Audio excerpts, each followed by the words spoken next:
Good evening, ballers. Welcome to our first live episode of Big Balls Fantasy Football, the show by real fantasy football fans for real fantasy football fans. I am your host, 20-year fantasy veteran and lifelong Bears fan, Greg Reifsteck. And I am your co-host, Jenilee Borek, a 10-year fantasy veteran and a Chicago Bears fan. And together we are the beauty and the beast of fantasy football experts. All the drafts are done. It's finally week one, and it's time to have some fun. And apparently the beast can rhyme now. Yeah. Maybe one more time.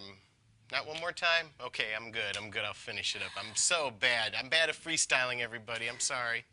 So the NFL is finally here. We are in week one, and Thursday night is the big NFL kickoff game.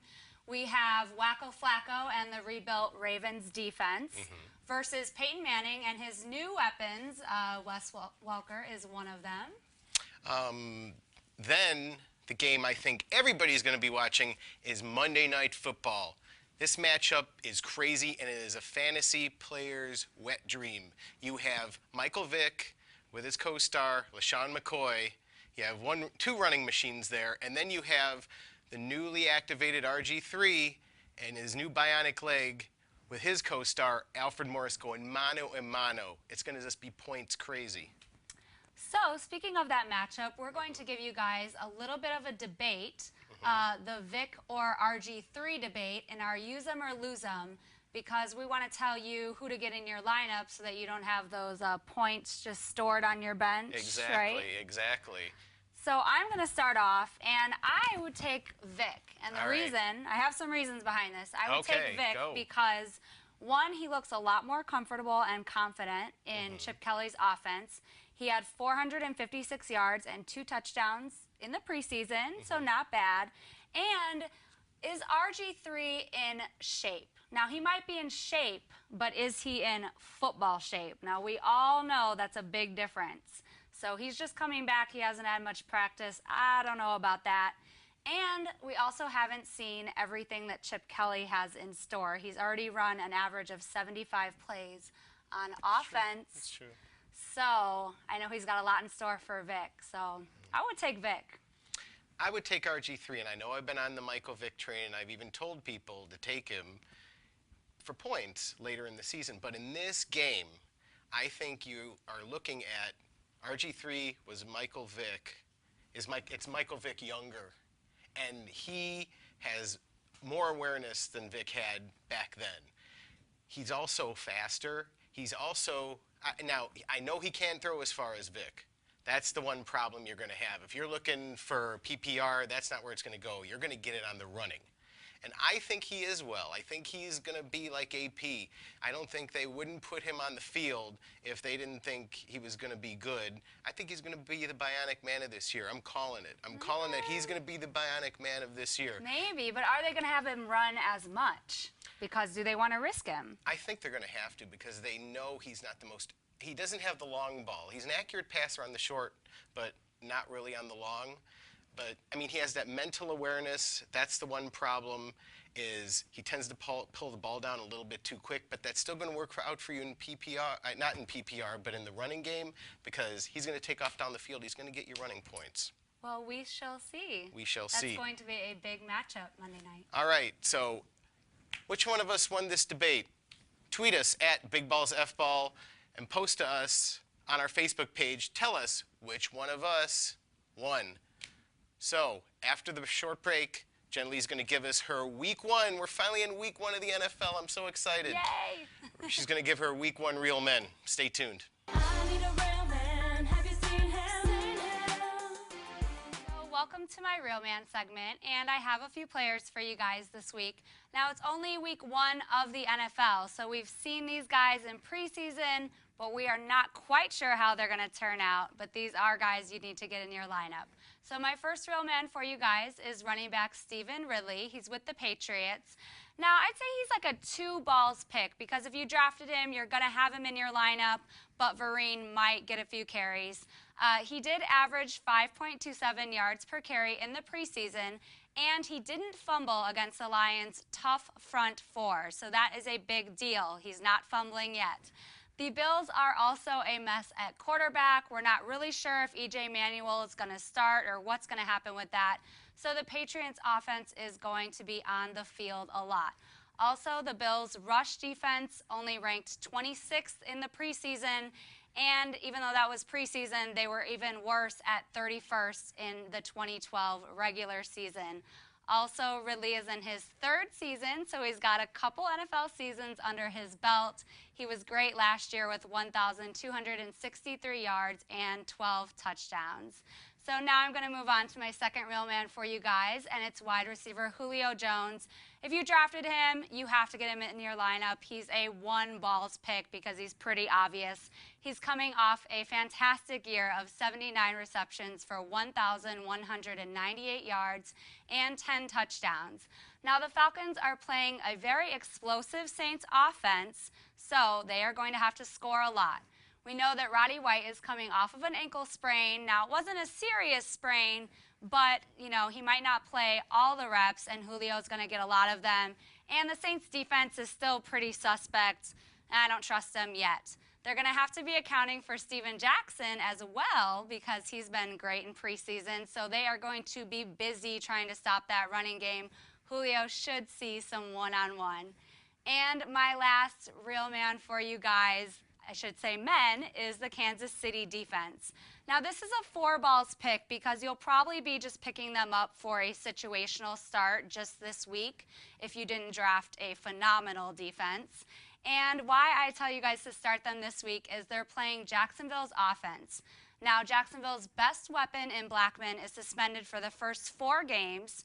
Cecil Shorts is coming off of an injury, and so is MJD. They have linebacker Justin Houston in his 3rd year, so it should be his best year so far.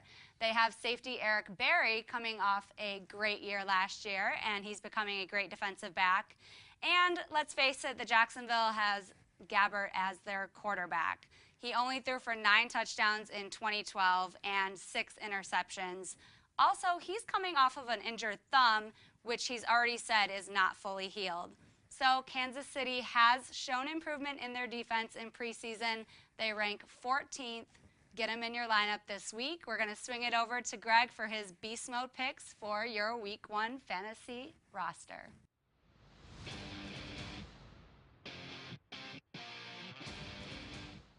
Thank you, Jenilee. Here are 3 beasts that are fierce, hungry, and ready to pounce on the competition this week for big points in your first week lineup. My first pick is Andrew Luck of the Colts. This is a one-ball pick because a 3-year-old could figure this out. He gets to start his 2nd season against the cellophane-thin Raiders defense. Are you kidding me? Luck had 23 touchdowns last year, 4,374 yards. He's going to go apeshit on that defense. He's going to go crazy. This defense gave up 443 points last season, 27.7 points a game. You got to put him in. It's a no-brainer. The matchup is unbelievable. My second beast this week is running back David Wilson. Now, we all know this is a 3-balls pick because I'm risking a player in a backup injury situation. Andre Brown and Wilson were neck and neck on the depth chart until last Thursday when Brown fractured his leg. Boo-hoo-hoo. Well, now Wilson, who everybody picked up in their draft a lot earlier than they would have usually, it's going to be the same situation where when, you know, your buddy pukes out at a party and you end up having to drive his girlfriend home and you're the one that gets lucky. Wilson is getting lucky. There really isn't anyone else worth running on the Giants against this untested and rebuilt Cowboys defense. You really got to go with this. It's another great matchup. My third beast is the Tampa Bay defense. This is a 4-balls pick, just like Jenilee's, because you're going to pick these guys up for 1 week because they're kind of a mediocre defense right now. They're improving off of last year, but you pick them up off the waiver wire for 1 week if you got a junky defense in your draft, and you put them up against the Jets. Rex Ryan crippled Dirty Sanchez. We all know the story. Geno Smith comes in. He loves to run out of the back of end zones when he gets rattled. Tampa has cultivated a defensive line that killed the run last year, and it's going to get even better. So they're going to force Smith to pass and throw picks. That means points for you.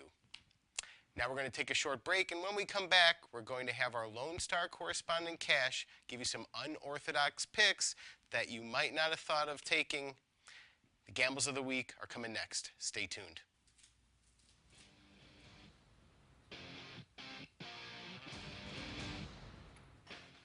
Welcome back to Big Balls Fantasy Football.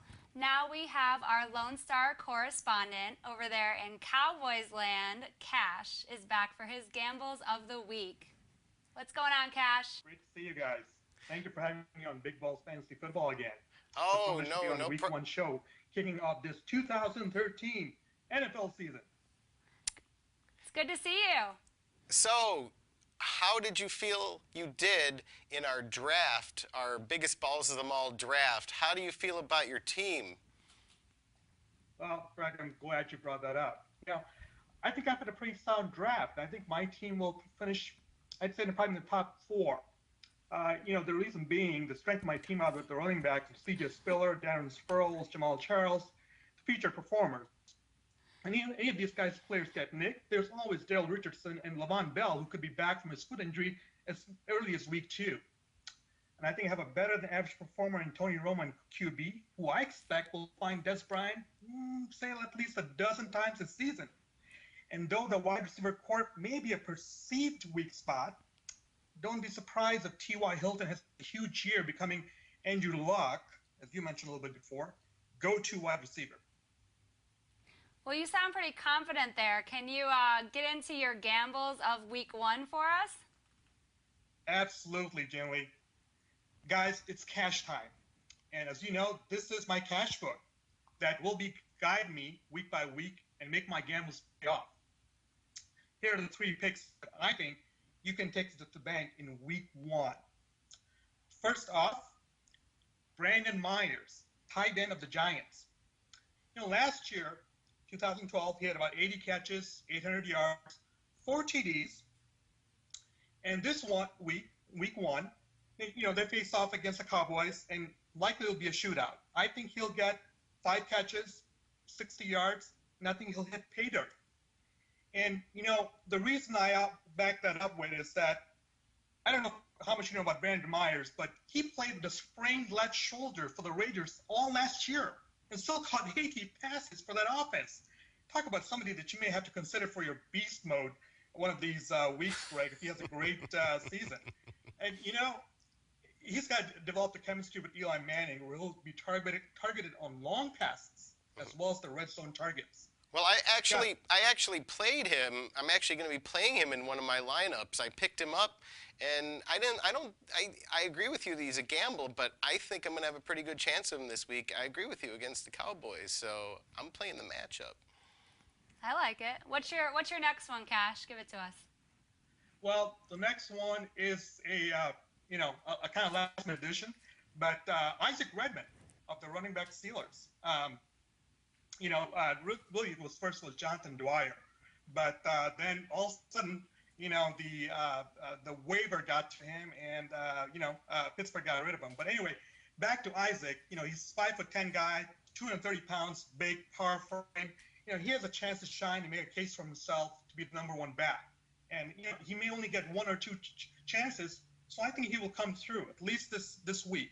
Now, this guy, from a career perspective, he's got pretty decent numbers. Rushing average is about 4.2. Receiving average is about 8.6. And, I believe this guy's a veteran back. He's going to power through and wear down those opposing defenses. And this week, he'll match up with Tennessee Titans defense, which was ranked 21st in rushing last year and is forecast to be among the weakest in the league in 2013. Yeah, I know. High risk, high reward. This game could be a blowout. Therefore, expect, he'll have about 20-plus touches. And I think he'll likely be in excess of 125 yards. I think he's a really big gamble because, as we know and as we talk about on our podcast, the Steelers cripple their running backs. They just do. Yeah, they have very bad luck with their running backs. So I like that it's in the gamble section of our show. But that's what Cash is for. That's what he's for. That's what he's for. I like it. Cash, I want to hear what your third one is because I like this one. Sure. I think you may agree with me on this one too. But T.Y. Hilton of the wide receiver for the Colts. Now, last year was his rookie season. He had 50 catches for nearly 900 yards. The average was about 17.2, very impressive. 7 touchdowns. The guy runs really well. I mean, he goes on it's about a 4.34. Now, the impressive stat is that he had 7.9 YAC, which is second only to Percy Harvin. By the way, YAC, for those newbies, is yard after catch. It's a very important stat for measuring the wide receivers out there. Now, the other thing is that I'll tell you this guy's a great runner, and he'll occasionally be used in reverses. In fact, he rushed like 5 times last year. And don't be surprised if you see the Colts run the Wildcat or the read option and utilize Hilton's skills. You know, I don't think we're going to see a sophomore slump on this guy because, again, with Andrew Luck throwing to him, you know, in fact, Hilton had 3 touchdowns in the preseason. It's very impressive. And even though he's listed as a backup to Darius Hayward-Bay, but don't let that fool you because HB is really more of a blocking receiver. He's not a feature receiver, I think, which TY will become. And, you know, he's my top gamble of the week in the sense that he's the strongest, though most of the world doesn't know what TY stands for. But to me, it's my thank you to all my viewers as well as to you guys for having me on the show. Oh, I like that. Wow. I do like him for. I think he's going to develop, going, you know, more so into the season for sure. Because I know that Luck likes Hayward-Bay and definitely likes Reggie Wayne, but I think he's going to get there. I definitely do. I like it, Cash. Yeah, I love the pick a lot. I mean, he's been going, strangely enough, about 3/4 of the way down in a lot of like 10 and 12 round drafts. He went he went in like around 9 or 10 in the Balls Deep draft that we had. Absolutely. So, yeah, definitely. All right, well, Cash, thanks for joining us. And what's your prediction on the Bears this year? You know, it's a tough call. They could go swing really both ways. They you know, things don't go well. They could be 6-10, which I certainly hope is not the case. But I think they have your tongue. Motivation. Bite your tongue. 11-5 year. No, 11-5. That's what we want. Come on, Cash. You don't have to go to. You don't go to a Bears bar every week. You get to protect yourself there. Well, thanks, Cash, for your gambles. We really appreciate it, and thank you. We hope to have you on in a few weeks. So next, we're going to have our FYI segment after the break, and we're going to have our guest Smash taking on some of the trends in the NFL and in fantasy. Stay tuned.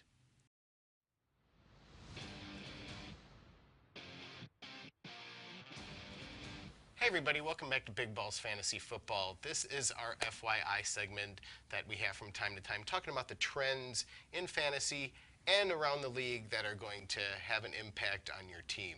So, of course, we have brought in our super fan, our Chargers super fan, Smash. I'm back. She's back. She's back. We can't get enough of her. So, what's your prediction on the Chargers this season, fantasy-wise? It's hard. I did scoop up Woodhead in our draft, so I had to put someone from my my team on there. We talked about it before. It's a rebuilding year. I mean, hopefully it can't. I mean, we're not as bad as the Jets or the Jaguars. I mean, I would like it to be better. Nobody's as bad as the Jets or the Jaguars. I think the goal for the Chargers this year is just trying to get back into playoffs, and with that and with rebuilding. So we'll see what McCoy has, and what Rivers actually can put up. So. Awesome. I wish your team the best. Yeah, so thanks. And Ryan Matthews is healthy for now. For now. Today. Anyway. Today. Anyway. But the season hasn't started yet. That's right. So let's get started. Let's go with Jenilee over here and start off our FYIs. Okay, so FYI, you are not going to get Super Bowl Flacco. You are going to get Wacko Flacco in Week 1. He is playing away. So we know how that usually goes in the regular season, not so good away. And the Broncos are out for revenge. You know, I mean, they lost that playoff game in a very odd fashion. Yes. So they're going to be out for blood. And are they conditioned, the Ravens as a whole, but are they conditioned for that mile-high air up there? You know, it's Week 1. We haven't been in the regular season of the NFL yet. So how's their conditioning? We will see Thursday night. Who's Flacco passing to? Who's out there? Are they getting somebody out of the stands? Torrey Smith is the only one he has. I know, but otherwise, who do they have to throw to? Some guy in row 3? I don't know what's going to happen. So I agree with you on the Broncos part. I mean, they're out for revenge.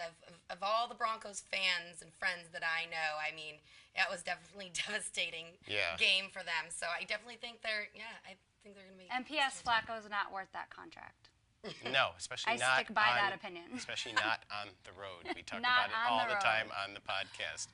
All right, lay one on us. All right, well, FYI, I thought I'd go in and let you guys all know about just some stats about fantasy football, and particularly us lovely ladies and doing it. So I found out some fun facts from 2009 to 2012, during that time span. It increased from 12% to 20% of women playing fantasy football, which over the estimated amount comes to about 5.4 million women are now playing fantasy football. Oh my God, you're going to overrun us. Beating the men. In about 5 years. Right, yeah. Beating the men, winning championships, I'm sure. You know, exactly, right? And I just think it's probably a lot of just, you know, the shifts of you know, how everything's women in the workplace too, and being football. I think maybe it kind of started, I think the marketing for NFL, like NFL.com has started marketing women's apparel and jerseys and all of this stuff so well to make it more women that I actually found out through the end of the 2011 football season, sales increased by 85% on women's apparel and stuff. And the number one, of course, this was going to the Super Bowl of 2012, which we know would have been the Giants and the Patriots round 2. It was 60% of the jerseys sold and looked and researched and searched online were for Brady and Manning. And, you know. Which one did you buy? Gotta be styling at the Super Bowl party. Exactly. Which one did you buy? I did not buy Bears all the way. Right? That's right. So with that in mind, what jerseys do you guys think? What 2 teams? What are women gonna be buying this year? Who's going to the Super Bowl? Can you think that far yet? Jay Cutler. I'm beating you to it. I'm gonna leave it with somebody else. I'll take Jay Cutler. It's gonna be Jay Cutler. You know, I'm on the Broncos train. I gotta say Peyton Manning. You know, I was gonna take Peyton Manning if you were gonna take Jay Cutler. Seriously, I think we're gonna be playing the Broncos. I'm gonna agree with Jenilee. My take was I think that Peyton Manning's jersey is gonna be one of the biggest to go this year. Right there, close up with Kaepernick, though. I think a lot of people we've all jumped on the Kaepernick bandwagon, and I think we're going to see a lot of those too. Well, Smash, thank you for coming in and giving us those stats. My FYI is bitching and moaning about Yahoo Football. They put up this new interface that is confusing as all get out, and they make it all look all pretty, and it looks like some nightclub lighting or whatever. And I'm trying to figure out how to put my people into the lineup.